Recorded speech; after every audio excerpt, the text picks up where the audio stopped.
நமச்சிவாய சிவாய நம.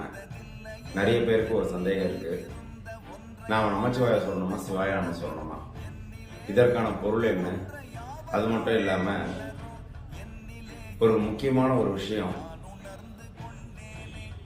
முதல்ல பாத்தீங்கன்னா 2 வகையான தலைப்புல சொல்றேன். திருவண்ணாமலை கோயிலுக்கு முதல்ல ஒரு மனுஷனா போகும்பொழுது அவன் எந்த நிலையில போகிறான், கடைசி அவன் எந்த நிலையை அடைகிறான் அப்படிங்கிறது. இன்னொன்று, இதே திருவண்ணாமலையில் இன்னைக்கு இந்த சிவாய நம நமச்சிவாய திரு 5 எழுத்திற்கான இந்த பஞ்சாட்சர மந்திரத்திற்கான இந்த ஒளிப்பதிவை திருவண்ணாமலையிலேருந்து நாங்கள் வெளியிடணும் அப்படின்னு சொல்லிட்டு ஒரு ஆசைப்பட்டிருக்கோம். அது மட்டும் இல்லாமல் இந்த திரு 5 எழுத்து அப்படின்னு சொல்லப்படக்கூடிய இந்த பஞ்சாட்சர மந்திரம் எந்தெந்த இடத்துல எப்படியெல்லாம் உபயோகப்படுத்தணும்,